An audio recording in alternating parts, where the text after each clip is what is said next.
உலக வாழ்க்கை என்பது நிரந்தரம் இல்லாத ஒரு வாழ்க்கை. அல்லாஹ் சுப்ஹானஹு வ தஆலா மௌத்துக்கும் ஹயாத்துக்கும் இடைப்பட்ட ஒரு வாழ்க்கையாக இந்த வாழ்க்கையை தந்திருக்கிறான். உலகத்தில் மனிதர்கள் எதையெல்லாம் பாக்கியமாக நினைக்கிறார்களோ அதெல்லாம் பாக்கியம் கிடையாது. ஒரு சிலர் நினைக்கிறார்கள் பணம் இருந்தால் பெரிய பாக்கியசாலி, இல்லை, அது பாக்கியம் கிடையாது. இன்னும் ஒரு சிலர் பட்டத்தை பெரிய பாக்கியமாக நினைக்கலாம், அதுவும் பாக்கியம் கிடையாது. இன்னும் ஒரு சிலர் பெரும் பெரும் பதவிகள், பெரும் பெரும் ஆட்சிகள், அதிகாரங்கள், சொத்து செல்வங்கள், தனக்கு இருக்கக்கூடிய தனித்துவமான சில குடும்ப அந்தஸ்துகள், இதை பாக்கியமாக நினைக்கலாம். ஆனால் உலகத்தில் ஆக பெரிய பாக்கியம் ஸல்லல்லாஹு அலைஹி வஸல்லம் சொன்னார்கள், மௌத் வரைக்கும் நீங்கள் சுஜூது செய்தாலும் அல்லாஹ்வுக்கு நன்றி செலுத்தி முடிக்காத ஒரே ஒரு பாக்கியம் இஸ்லாமிய பாக்கியம் மாத்திரம்தான், கலிமாவுடைய பாக்கியம். உலகத்தில் எது இருக்கலாம், எது இல்லாமல் இருக்கலாம், பணம் இருக்கலாம், இல்லாமல் இருக்கலாம், என்ன உலகத்துடைய பாக்கியங்கள் இருக்கலாம், இல்லாமல் இருக்கலாம். சகோதரர்களே, இஸ்லாம் என்ற பாக்கியத்தை அல்லாஹ் தந்திருக்கிறானா? ஸல்லல்லாஹு அலைஹி வஸல்லம் சொன்னார்கள், மௌத் வரைக்கும் நீங்கள் சுஜூதில் இருந்து அல்லாஹ்வுக்கு இதற்கு மட்டும் நன்றி செலுத்தினாலும் நன்றி செலுத்த முடியாது. சகோதரர்களே, முஸ்லிம்களை பொறுத்த வரைக்கும் உலகத்தில் ஆரம்பத்தில் இருந்து இன்றைய நாள் வரைக்கும் பலவிதமான கட்டங்களை, பலவிதமான நிலைமைகளை, செல்வத்திலும் வறுமையிலும் ஏழ்மையிலும் தாழ்மையிலும் இரையச்சத்திலும் இரையச்சம் இல்லாத கட்டத்திலும் இவ்வாறு பல கட்டங்களை கடந்து வந்தவர்கள் தான் முஸ்லிம்கள். ஸல்லல்லாஹு அலைஹி வஸல்லம் அதான் காலங்களை எல்லாம் சுருக்கமாக 5ஆக பிரித்து சொல்லிவிட்டார்கள். முஸ்தத்ரக் அல ஸஹீஹைன் லில் இமாம் ஹாக்கிம் அன்-நைசாபுரி அலைஹி ரஹ்மா அவர்களுடைய ஹாக்கிம் என்ற கிரந்தம், முஸ்தத்ரக் என்ற கிரந்தத்தில் பதிவு செய்யப்பட்ட சஹீஹான ரவாயத். அடுத்தது முஸ்னத் அஹ்மதில் வரக்கூடிய ஹதீஸ். ஸல்லல்லாஹு அலைஹி வஸல்லம் 4ஆக 5ஆக காலங்களை பிரித்தார்கள். முதலாவது காலம்தான் அது நுபுவத்துடைய காலம். நுபுவத்துடைய காலம் அது எப்படியான காலம்? ஸல்லல்லாஹு அலைஹி வஸல்லம் சொன்னாங்க, கைருல் குரூனி கர்னி, உலகத்தில் வந்த நூற்றாண்டுகளில் எல்லாம் சிறந்த நூற்றாண்டு அது என்னுடைய நூற்றாண்டு, நான் வாழ்ந்த காலம். ஏன்? குர்ஆன் இறக்கப்பட்ட காலம் அந்த காலம். ஜிப்ரீல் அலைஹிஸ்ஸலாம் உலகத்துக்கு அடிக்கடி இறங்கி போன காலம் அந்த காலம்.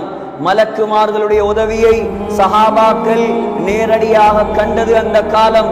இஸ்லாம் என்ற ஜோதி மங்கி மறைந்து மண்ணோடு மண்ணாக போயிருக்கும் அந்த காலத்தில் ஸல்லல்லாஹு அலைஹி வஸல்லம் என்ற அந்த முஹம்மதுல் முஸ்தபா என்ற தீர்க்கதரிசியின் மூலமாக முழு உலகத்துக்கும், சகோதரர்களே, எந்த அளவுக்கு என்றால் ஆரம்ப காலம் இஸ்லாம் 4 பேருக்கு மட்டும்தான்.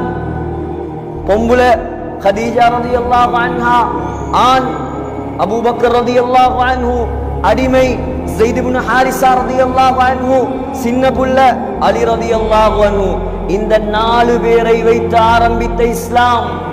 சகோதரர்களே, ஸல்லல்லாஹு அலைஹி வஸல்லம் பத்ர் களத்தை சந்திக்கிறார்கள். 313ஆக உயர்ந்திருந்தது. அதற்கு பின்னால் ஸல்லல்லாஹு அலைஹி வஸல்லம் உஹது களத்தை சந்திக்கிறார்கள். 313 1000ஆக மாறி இருந்தது. அதுக்கு பின்னால் ஸல்லல்லாஹு அலைஹி வஸல்லம் ஹுதைபியா உடன்படிக்கைக்கு வருகிறார்கள். 1000 பேராக இருந்த முஸ்லிம்கள் 1400ஆக மாறி இருந்தது. அதற்கு பின்னால் ஸல்லல்லாஹு அலைஹி வஸல்லம் மக்கா வெற்றியை சந்திக்கிறார்கள். 1400க்கு மேலாக மாறிவிட்டது. கடைசியாக ஹிஜ்ரி 11ஆம் ஆண்டு ஹஜ்ஜத்துல் வதா ஸல்லல்லாஹு அலைஹி வஸல்லம் அரஃபாவில் குத்பா ஓதுகிறார்கள். அந்த குத்பாவை கேட்ட முஸ்லிம்களுடைய எண்ணிக்கை 1,24,000 மாறிவிட்டது. ஒரு மனிதருடைய சாதனை, ஒரு மனிதருடைய தியாகம், ஒரு மனிதர் பஷ்ட கஷ்டம், ஒரு மனிதர் சிந்திய ரத்தம், ஒரு மனிதர் வாங்கிய ஏச்சு, ஒரு மனிதர் வாங்கிய அடி, ஒரு மனிதர் அல்லாஹ்வுக்காக சுமந்த சிரமங்கள் இந்த உலக வரலாற்றை தலைகீழாக பிரட்டியது. அந்த நூற்றாண்டில் வாழ்ந்த மனிதர் தான் இன்றைக்கு கூகுள் அடிச்சு பார்த்தாலும், எங்க நீங்க பார்த்தாலும் உலகத்தில் மிகச்சிறந்த மனிதர் யார் என்று அடித்து பாருங்கள், முஹம்மது ஸல்லல்லாஹு அலைஹி வஸல்லம் உடைய பெயர் தான் வந்து நிற்கும். சகோதரர்களே, உலகத்தில் வாட்ஸ்அப் இல்லாமல், ஃபேஸ்புக் இல்லாமல், இன்ஸ்டாகிராம் இல்லாமல், எந்த சமூக வலைத்தளமும் இல்லாமல் 1.8 பில்லியன் 1.8 பில்லியன் மக்கள் பின்பற்றக்கூடிய ஒரே மனிதர் அந்த முஹம்மது ஸல்லல்லாஹு அலைஹி வஸல்லம். உலகத்தில் குடிகாரர்களாக, கொலைகாரர்களாக, கொள்ளைக்காரர்களாக, மோசமானவர்களாக, நிர்வாணிகளாக தவாஃப் செய்த மக்களை அல்லாஹ்வே சொல்றான் குர்ஆனில், வமா கான ஸலாத்துஹும் இன்தல் பைத்தி இல்லா முகாஅ வ தஸ்தியா. ஜாகிலியத்துடைய காலத்தில் அந்த மக்கள் எப்படி தொழுவார்கள் தெரியுமா? தக்பீரை கட்டிக்கொண்டு விசில் அடிப்பார்கள். காபத்துல்லாஹ்ல தக்பீரை கட்டிக்கொண்டு விசில் அடித்தவர்களை வதஸ்தியா நிர்வாணமாக கைதட்டிக் கொண்டு காபத்துல்லாவை சுத்தி ஓடித்திருந்த மக்களை அஸ்ஹாபி கன்னுஜூம், என்னுடைய நண்பர்கள் வானத்தில் மின்னக்கூடிய நட்சத்திரங்களைப் போல. ஃபபிஐஹிம் இக்ததைதும் இஹ்ததைதும், யாரை பின்பற்றினாலும் நேர்வழியை அடைவீர்கள். வகுல்லன் வஅதல்லாஹுல் ஹுஸ்னா, எல்லா சஹாபாக்களும் சொர்க்கவாதிகள் என்பதாக அல்லாஹ்வால் வாக்கு கொடுக்கப்படும் அளவுக்கு ரலியல்லாஹு அன்ஹும் வரது அன், இந்த உலகத்தில் அல்லாஹ்வுடைய பொருத்தத்தை அடைந்த மக்களாக மாற்றினார் முஹம்மது ஸல்லல்லாஹு அலைஹி வஸல்லம். அதுதான் இந்த உலகத்தில் வாழ்ந்த, இந்த உலகம் கண்ட, இந்த உலகம் கடந்த நூற்றாண்டுகளில் மிகச்சிறந்த நூற்றாண்டு. சகோதரர்களே, ஹிஜ்ரி 11ஆம் ஆண்டு ரபியுல் அவ்வல் மாதம் பிறை 12இல் துஹாவுடைய நேரத்தில் உலக வரலாற்றையே பிரட்டிய அந்த மனிதர், உலக வரலாறை தலைகீழாக பிரட்டிய அந்த தலைவர் உலகத்தை விட்டு விடை கொடுத்தார். அன்றைய தினத்தில் அனஸ் ரலியல்லாஹு அன்ஹு சொல்கிறார், இன்றைக்கு முஹம்மது ஸல்லல்லாஹு அலைஹி வஸல்லம் மதீனாவுக்குள் காலடி எடுத்து வைத்தாரோ, அபாஅ குல்லி ஷை, முழு மதீனாவும் ஒளிமயமாக மாறியது.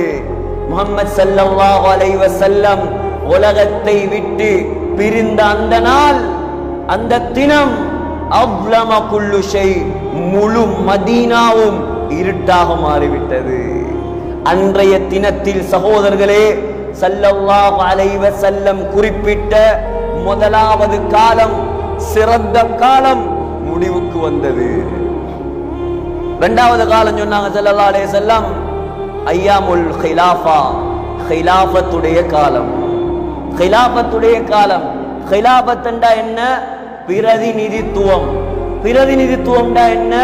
முஹம்மது ஸல்லல்லாஹு அலைஹி வஸல்லம் எந்த வழிமுறையில, எந்த தோற்றத்துல இந்த இஸ்லாமிய சமூகத்தை வழி நடத்தினார்களோ அந்த வழிமுறையிலிருந்து ஒரு அணுவளவும் கூட நெறி பிசகாது ஸல்லல்லாஹு அலைஹி வஸல்லமை பின்பற்றி 4 கலீஃபாக்கள் ஆட்சி செய்தார்கள். அந்த காலம்தான் ஐயாமுல் ஹிலாஃபா, ஹிலாஃபத்துடைய காலம். சகோதரர்களே, ஸல்லல்லாஹு அலைஹி வஸல்லமுக்கு பின்னால் ஆட்சியை ஏற்றார் அபூபக்கர் சித்திக் ரலியல்லாஹு அன்ஹு. 2.5 வருடம் இஸ்லாத்தை கட்டி காத்தார். அபூபக்கர் ரலியல்லாஹு அன்ஹு மௌத்தாகும் போது வெறுமனே ஹிஜாஸ் மாநிலம், வெறுமனே யமன் தேசம், ஈராக்கில ஐனு தமர் என்ற ஒரு பகுதி, இது மாத்திரம்தான் இஸ்லாமிய சாம்ராஜ்யமாக இருந்தது. அபூபக்கர் ரலியல்லாஹு அன்ஹு ஹிஜ்ரி 13ஆம் ஆண்டு மரணித்தார். 13ஆம் ஆண்டு மரணித்தார். ஹிஜ்ரி 13ஆம் ஆண்டு இஸ்லாமிய சாம்ராஜ்யத்தின் 2வது கலீஃபாவாக ஸல்லல்லாஹு அலைஹி வஸல்லம் உடைய அடுத்த மாமனார் உமர் ரலியல்லாஹு அன்ஹு ஆட்சி பொறுப்பை கையில் எடுத்தார். சகோதரர்களே, 10.5 வருடம் உலக வரலாறு காணாத ஒரு தலைவர், 10.5 வருடம் உலகத்தில் யாரும் செய்யாத சாதனைகள், 10.5 வருடம் யமன் வரைக்கும் இருந்த இஸ்லாத்தை சைனா வரைக்கும் கொண்டு போனார். 22 லட்சம் சதுர மைல் கிலோமீட்டர் இஸ்லாமிய சாம்ராஜ்யமாக மாற்றினார். சகோதரர்களே, தன்னுடைய ஆட்சி காலத்தில் ஒரு பள்ளி அல்ல, 2 பள்ளி அல்ல, 5 பள்ளி அல்ல, 5000 பள்ளிகளை